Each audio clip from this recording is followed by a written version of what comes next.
Hello বন্ধুগণ, আমি সাধনা নতুন একটা ঝাঁকানাকা রেসিপিতে তোমাদের সবাইকে স্বাগত জানাই। আজকে আমি তোমাদের সাথে ঢ্যাঁড়সের একটা নিরামিষ রেসিপি শেয়ার করব।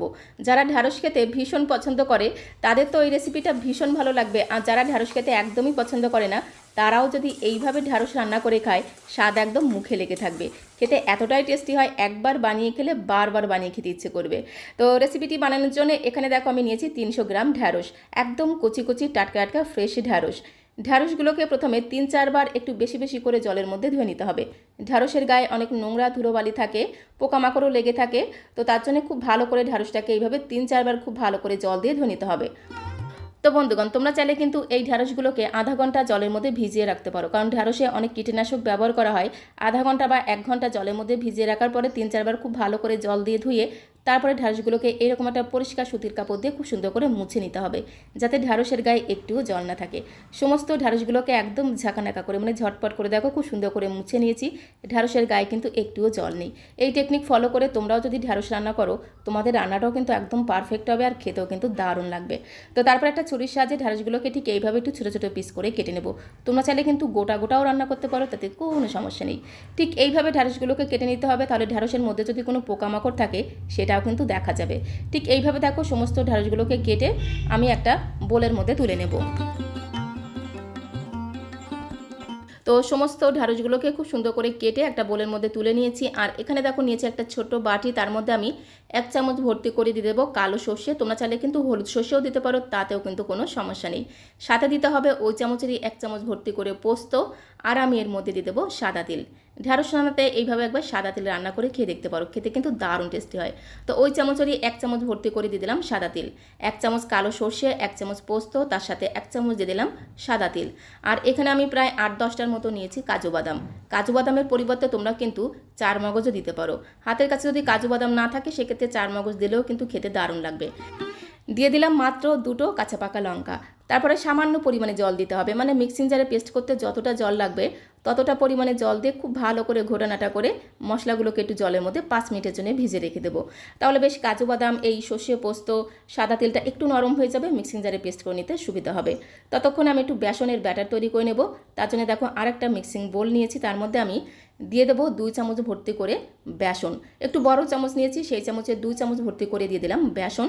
বেসনের মধ্যে দিতে হবে স্বাদ মতো সামান্য পরিমাণে লবণ, তার সাথে দিতে হবে একটুখানি হলুদের গুঁড়ো, এতে কালারটা কিন্তু খুব সুন্দর হবে। তো তারপরে আমি এর মধ্যে দিয়ে দেবো একটু কাশ্মীরি লাল লঙ্কার গুঁড়ো। তোমরা চাইলে কিন্তু ঝাল লঙ্কা মানে শুকনো লঙ্কার গুঁড়োটাও দিতে পারো, তাতে কোনো সমস্যা নেই। প্রথমে গুঁড়ো মশলাটা খুব ভালো করে বেসনের সাথে খুব ভালো করে এভাবে নেড়েচেড়ে মিশিয়ে নিতে হবে। গুঁড়ো মশলাটাকে বেসনের সাথে খুব ভালো করে মেশানো হয়ে গেলে এর মধ্যে অল্প অল্প করে জল দিয়ে একটা গাঢ় ঘনত্বের ব্যাটার আমাদের তৈরি করতে হবে। একবারে কিন্তু বেশি জল দেওয়া যাবে না, তাহলে আবার ব্যাটারটা বেশি পাতলা হয়ে যাবে। একটু গাঢ় করে তৈরি করতে হবে। তো তার জন্য এইভাবে অল্প অল্প করে জল দিয়ে চামচ দিয়ে খুব সুন্দর করে একদম ঘোটানাটা করে এইভাবে মিশিয়ে নেব। তো দেখো অল্প অল্প করে জল দিয়ে ঠিক এইরকম একটা বেসনের গাঢ় ঘনত্বের ব্যাটার আমাদের তৈরি করতে হবে। ব্যাটারটা কিন্তু একদমই রেডি হয়ে গেছে। তো এখন এই ব্যাটারটাকে আমি সরাসরি ঢেলে দেবো ঢ্যাঁড়সের মধ্যে। তো দেখো সমস্ত বেসনের ব্যাটারটাকে একদম ঝাঁকানাকা করে, মানে ঝটপট করে এইভাবে ঢ্যাঁড়সের মধ্যে ঢেলে দিতে হবে। আর ঢ্যাঁড়সগুলো যেহেতু আগে থেকে খুব সুন্দর করে জল দিয়ে ধুয়ে পরিষ্কার সুতির কাপড় দিয়ে মুছে রেখেছিলাম, তাই ঢ্যাঁড়সের গাটা বেশ একটু শুকনো। এইভাবে যদি বেসনের ব্যাটার দিয়ে এইভাবে খুব ভালো করে মাখা হয়, তাহলে এই ব্যাটারটা খুব সুন্দরভাবে কিন্তু ঢ্যাঁড়সের গায়ে লেগে থাকবে, একটুও কিন্তু ছেড়ে ছেড়ে যাবে না। আর ঢ্যাঁড়সের গাটা যদি ভিজে থাকতো তাহলে ব্যাটারটা কিন্তু লেগে থাকতো না, ছেড়ে ছেড়ে যেত। তো বেসনের ব্যাটারটাকে দিয়ে খুব ভালো করে সমস্ত ঢ্যাঁড়সের গায়ে খুব সুন্দর করে লাগিয়ে নিলাম। তো তারপরে দেখো সরাসরি চলে আসলাম কড়াইয়ের কাছে। গ্যাসের ফ্লেমটা অন করে দিয়ে একটা কড়াই বসিয়ে দিচ্ছি। কড়াইয়ের মধ্যে আমি 2 থেকে আড়াই চামচের মতো দিয়ে দিলাম সর্ষের তেল। রান্নাটা যদি সর্ষে তেলে করা হয় খেতে কিন্তু দারুণ লাগবে। তেল আর কড়াই দুজনকেই খুব ভালো মতো গরম করে নিয়েছি। তারপরে বেসন মাখানো ঢ্যাঁড়সগুলোকে কড়াইয়ের মধ্যে দিয়ে এদিক ওদিক যেদিক সেদিক দিয়ে খুব সুন্দর করে একদম ঘোটানাটা করে একটু মিশিয়ে নেব। তারপরে গ্যাসের ফ্লেমটা মিডিয়ামে রেখে ঢ্যাঁড়সগুলোকে ভাজতে হবে। তাহলে দেখবে এই বেসনের ব্যাটারটা কিন্তু আর কড়াইতে লেগে যাবে না। ঢ্যাঁড়সগুলো এদিকে ভাজা হতে থাক, ততক্ষণে ওই যে জলের মধ্যে আমি যে সর্ষে, পোস্ত, কাজু বাদাম ভিজিয়ে রেখেছিলাম সেই মশলাটাকে বেটে নেব। তো দেখো এখানে একটা ছোট্ট মিক্সিং জার নিয়েছি। তো মিক্সিং জারের মধ্যে সমস্ত মশলাটাকে দিয়ে দিলাম। এবারে মিক্সিং জারের ঢাকনাটা বন্ধ করে সমস্ত মশলাটাকে একদম মিহি করে পেস্ট করে নিতে হবে। তো দেখো মশলার একটা মিহি পেস্ট আমি তৈরি করে নিয়েছি। তো এখন এই মশলার পেস্টটাকে আমি মিক্সিং জারের মধ্যেই ঢাকা দিয়ে একটা সাইডে রেখে দেবো। আর এদিকে দেখো গ্যাসের ফ্লেমটা মিডিয়ামে রেখে ঢ্যাঁড়সটাকে খুব সুন্দর করে ভেজে নিয়েছি। ঢ্যাঁড়সের গায়ে যেন কোনো রকম লালচে কালার না ধরে, বেশ এরকম একটু সবুজ সবুজ কালার থাকবে, দেখতেও সুন্দর লাগবে, খেতেও কিন্তু দারুণ লাগবে। আর এই যে বেসনটাকে ঢ্যাঁড়সের সাথে মেখে ভাজলাম, বেসন যদি সর্ষের তেলে এইভাবে একটু ভাজা হয়, বেসনের স্বাদ আর গন্ধ দ্বিগুণ বেড়ে যায়, যার কারণে নিরামিষ ঢ্যাঁড়সের এই রান্নাটা স্বাদ আর গন্ধ আরও দ্বিগুণ বেড়ে যাবে। তো ঢ্যাঁড়সটাকে খুব সুন্দর করে ভেজে একটা পাত্রের মধ্যে আমি তুলে নেব। তো সমস্ত ঢ্যাঁড়সগুলোকে দেখো খুব সুন্দর করে ভেজে একটা পাত্রের মধ্যে তুলে নিয়েছি। কালারটা দেখো কত সুন্দর লাগছে। তো তারপরে দেখো এখানে আমি নিয়েছি একটা লাল টুকটুকে পাকা টমেটো, তার সাথে নিয়েছি 4-5টা কাঁচা লঙ্কা। টমেটোর বোটার দিকটাকে খুব সুন্দর করে একটু কেটে বাদ দিতে হবে। তারপরে টমেটোটাকে ঠিক এইভাবে একটু লম্বা লম্বা করে স্লাইস করে কেটে নেব। তার সাথে কাঁচা লঙ্কাগুলোকে মাঝখান থেকে আমি দুফালি করে কেটে নেব।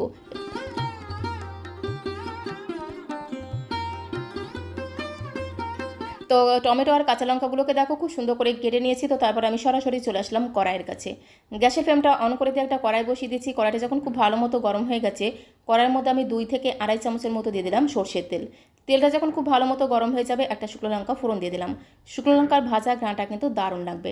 তার সাথে দিতে হবে সামান্য পরিমাণে একটু কালো জিরে ফোড়ন। এবারে গ্যাসের ফ্লেমটা মিডিয়াম টু লোতে রেখে খুব ভালো করে নেড়ে ছেড়ে ফোড়নটাকে একটু ভেজে নিতে হবে।